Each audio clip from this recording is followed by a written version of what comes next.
उभय नारी एवं पुरुष माने जानिबा दरकार। आसंतु आज आम जानिबा पखाला भातर उपकारिता विषय। शेष पर्यंत धैर्यर सहित भिडियोटी को देखंतु। आपण माने एई भिडियो बहुत किछि कथा शिखिबाकू पाइबे। ताहले आसंतु डेरी न करके आज भिडियोटी आम आरंभ करिनबा। बासी पखाल खाइले शरीर पाई यह बहुत हितकारी होइथाय, कारण एथिरे अनेक प्रकारर माइक्रो न्यूट्रिशन एवं आवश्यक मिनरल मिलिथाय। पखाला भात खाइबा द्वारा आपणक शरीर को जलीय अंश मिलिथाय एवं पेट मध्य ठंडा रहिथाय। नेक्स्ट, अधिकांश लोकंकर गैस एसिडिटी परी समस्या रहिथाय। एही परी लोक माने जदि बासी पखाल नियमित खाइबे तेबे एही सबु रोगरु से माने दूर रे रहिबे एवं पखाला भात को 2 प्रहर समय रे भोजन करंतु। एहा उत्तम अटे। जो माने पखाला भात खाइबा को पसंद करंती कमेंट रे निश्चय मते जणांतु। सतेज भात अपेक्षा बासी भात रे अधिक फाइबर रहिथाय, जहाँकि आपणक पाचन तंत्र को मजबूत करे एवं शरीर जंत्रणा को भी दूर करिथाय, कोष्ठकाठिन्यरु मध्य मुक्ति देइथाय। नेक्स्ट, गवेषक मानक मतरे बासी भात रे कैंसर प्रतिरोधक क्षमता रहिछि। तेणु से माने उपदेश देउछंती जे कैंसर बीमारी ठारू दूर रे रहिया पाई नियमित पखाला भात निश्चय खाआंतु।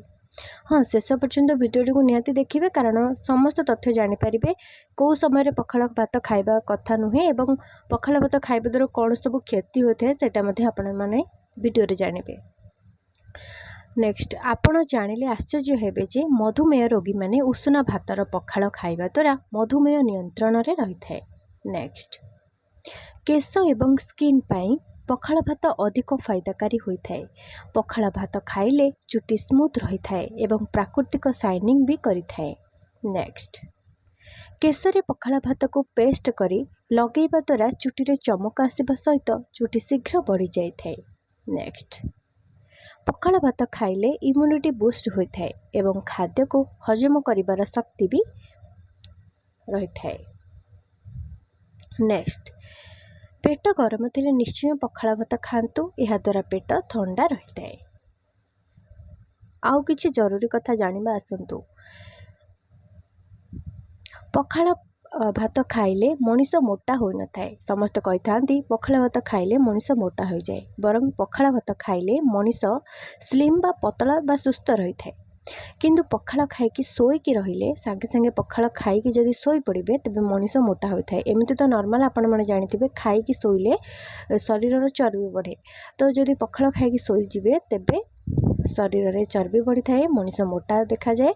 खाइबा परे किछि ना किछि शारीरिक परिश्रम बा चलाबुला निहाती करंतु, एहा कले आपणक शरीर मोटापा हेबो नाही।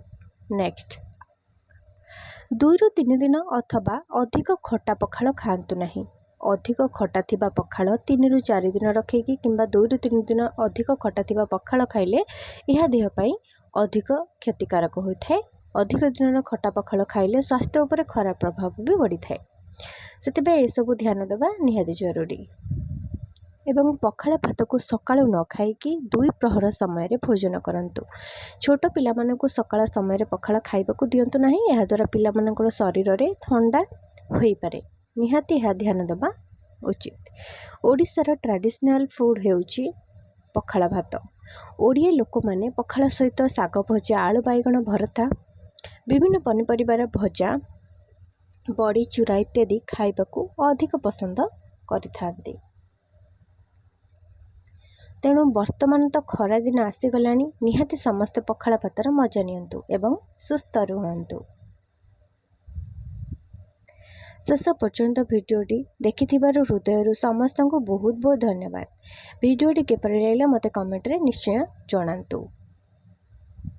एमिति शिक्षण वीडियो देखिया पई शुभ मोटिवेशनल यूट्यूब चैनल को सब्सक्राइब करके रखंतु एवं पाखरे थिबा बेल आइकन को मध्य प्रेस करंतु। एहा द्वारा आपण माने एमिति शिक्षण वीडियो केवल शुभ मोटिवेशनल यूट्यूब चैनल पाई परिबे। समस्त निहाती थरुटिए कमेंट रे जय जगन्नाथ बोली लिखि दियंतु। जगन्नाथ आपनको मानकु समस्त को बहुत भलरे रखि थांतु। धन्यवाद।